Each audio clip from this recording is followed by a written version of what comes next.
سیدنا ابو عبیدہ بن جراح رضی اللہ تعالیٰ عنہ کے ساتھ ایک واقعہ پیش آیا کہ جب مشہور ہو گیا نا کہ حضرت ابو عبیدہ بن جراح کے ماتحت دنیا کام کرتی ہے، اور ادھر سے حضرت خالد بن ولید کے ماتحت، حضرت خالد بن ولید کا بہت بڑا چرچا تھا، تو حضرت عمر رضی اللہ تعالیٰ عنہ کو دل میں خدشہ پیدا ہو کہ کہیں لوگ اللہ کے اوپر توجہ لگانے کے وجہ خالد بن ولید پہ نہ لگا بیٹھے کہ یہ جنگ میں جائے گا تو فتح ہوگی ورنہ نہیں ہوگی، جو عام حالات بن گئے۔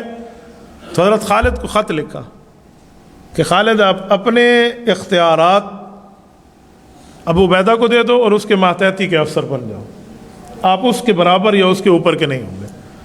وہ وقت جب حضرت خالد کمانڈر ان چیف کے طور پہ اپنے ایک پوری پلٹون کو ہدایات دے رہے ہیں اور گفتگو کر رہے ہیں، اس وقت قاصد آ کے حضرت عمر کا پیغام دیتے ہیں۔ جو جنگی ٹوپی اور جنگی لباس ایک افسر کا ہوتا تھا پہچان کے لیے، حضرت خالد نے وہ اتارا اور حضرت ابو عبیدہ بن جراح کے ہاتھ میں رکھ دی۔ اندازہ لگائیں حضرت عمر رضی اللہ تعالیٰ کی اطاعت یہ لوگ کیسے کرتے تھے۔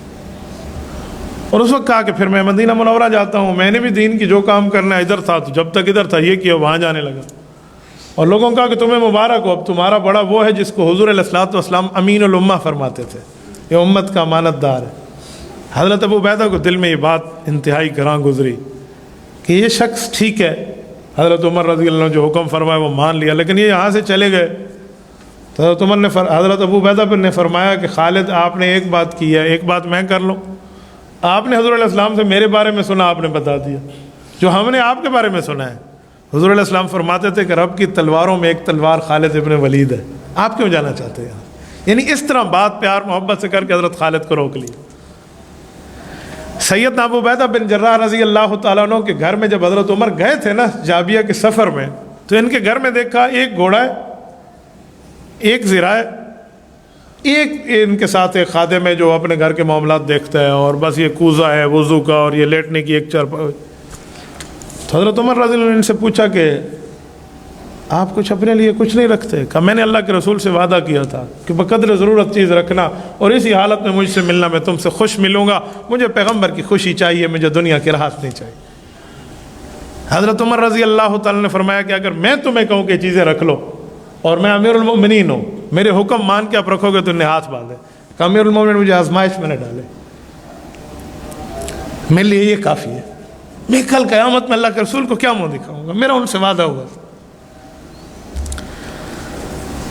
جس وقت تعاون عمواس آیا جس میں 10,000 کے لگ بھگ صحابہ کرام شہید ہوئے، سیدنا عمر فاروق رضی اللہ تعالیٰ عنہ کو اطلاع ملی کہ جس علاقے میں تعاون عمواس آیا ہوا ہے نا، اس علاقے میں باقی بھی موجود ہیں اور یہ شخص ابو عبیدہ بن جراح بھی وہاں موجود ہے۔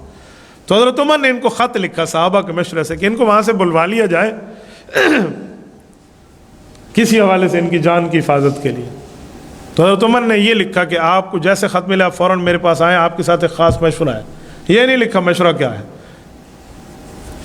ان نے خط پڑھانا تو ان کی آنکھوں سے آنسو جاری ہو کہ میں سمجھتا ہوں عمر فاروق کی رائے کو، میرے بعد اس شخص نے کلمہ پڑھا ہے، آج ہمارا امیر المؤمنین ہے، حضور علیہ السلام کا بہت پیارا صحابی ہے، یہ مجھے کسی کام کے لیے نہیں میری جان کی حفاظت کے لیے بلا رہا ہے کہ میں یہاں سے بڑا ہوں تو ان کو چلا جاؤں۔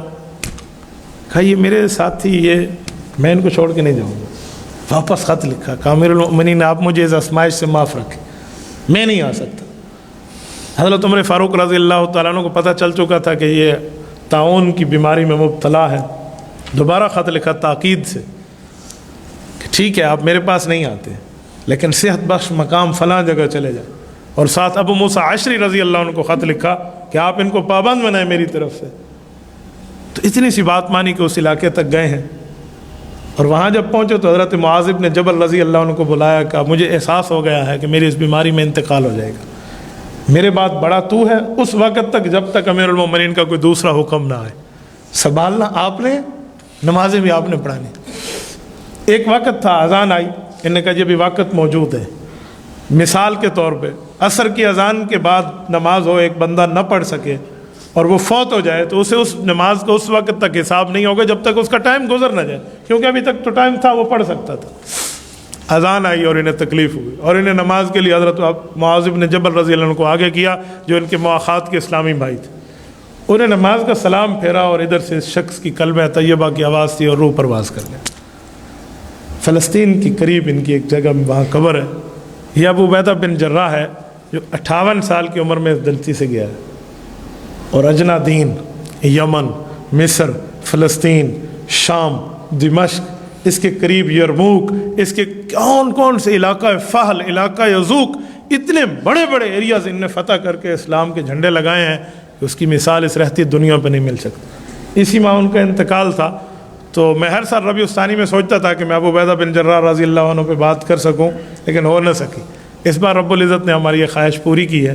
اللہ رب العزت اس شخص کی قبر پہ کروڑوں اربوں رحمتیں نازل فرمائے اور ان کا فیض ہمیں اللہ عطا فرمائے.